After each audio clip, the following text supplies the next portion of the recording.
آج قصہ یوسف کا تیسرا حصہ آپ کے سامنے یہ بیان کیا جائے گا کہ حضرت یوسف علیہ السلام کی بازار مصر میں کیا قیمت لگی۔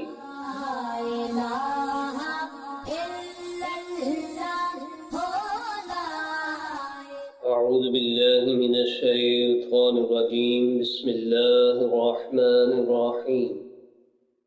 وقال الذي اشتراه من مصر لامرأته أكرمي مثواه عسى أن ينفعنا أو نتخذه ولدا صدق اللہ العظیم۔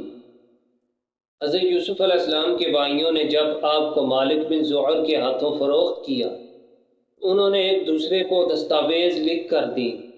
مالک بن زعر نے یہ لکھا کہ یعقوب کے فلاں فلاں بیٹوں سے میں نے یہ غلام 20 درہموں کے عوض خرید لیا، اور آپ کے بھائیوں نے یہ شرط رکھی چونکہ یہ بھاگا ہوا غلام ہے لہٰذا اسے بیڑیوں اور زنجیروں میں جکڑ کر رکھا جائے۔ وہ قافلے والے انہوں نے حضرت یوسف علیہ السلام کو بیڑیوں اور زنجیروں میں جکڑ کے مصر لایا۔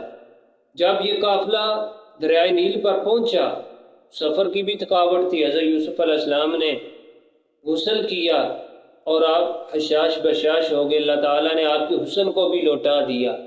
جب قافلے والے حضرت یوسف علیہ السلام کو مصر لائے تو اس وقت مصر کا جو بادشاہ تھا وہ ریان بن ولید تھا، اور اس نے اپنی سلطنت قطفیر مصری کے ہاتھوں میں دے رکھی تھی، جسے عزیز مصر کہا جاتا، اور یہ بادشاہ کا وزیر اعظم تھا، اور یہ تمام خزانوں پر بھی تصرف کرتا تھا۔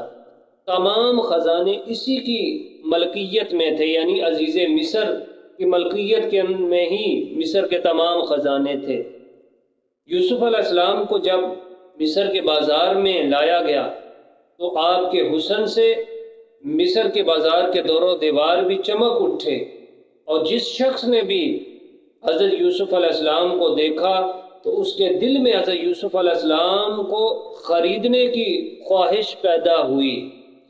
تو پھر حضرت یوسف علیہ السلام کے جب خریدار بڑھے اور قیمت لگی، ایک طرف حضرت یوسف علیہ السلام کو بٹھایا گیا، دوسری طرف آپ کے وزن کے برابر سونا رکھا گیا، اور آپ کے وزن کے برابر ہی چاندی، اتنی ہی مشک اور حریر رکھی گئی۔ اس وقت حضرت یوسف علیہ السلام کی عمر 13 یا 14 برس تھی۔ تو اس طرح عزیز مصر یعنی بادشاہ کا جو وزیر اعظم تھا، اس نے حضرت یوسف علیہ السلام کو اتنی قیمت دے کر خرید لیا۔ اس کے مقابلے میں جو دوسرے خریدار تھے وہ خاموش ہو گئے۔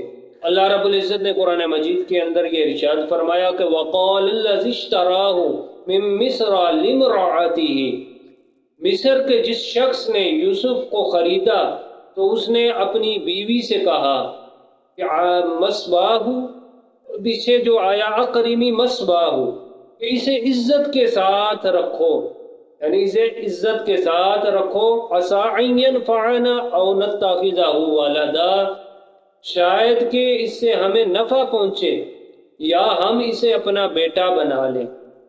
حضرت عبداللہ ابن عباس رضی اللہ تعالیٰ عنہ فرماتے ہیں کہ عزیز مصر نامرد تھا اور اس کی کوئی اولاد نہ تھی، اس نے اپنی زوجہ سے کہا کہ اسے عزت و احترام کے ساتھ رکھو تاکہ اس سے ہم اپنا بیٹا بنا لیں یا اس سے ہمیں کوئی نفع پہنچے گا۔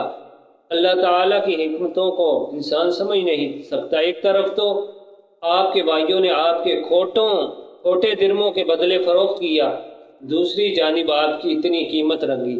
اللہ تعالیٰ حضرت یوسف علیہ السلام کے درجات میں اضافہ فرمائے۔ وآخر دعوانا عن الحمد للہ رب العالمین۔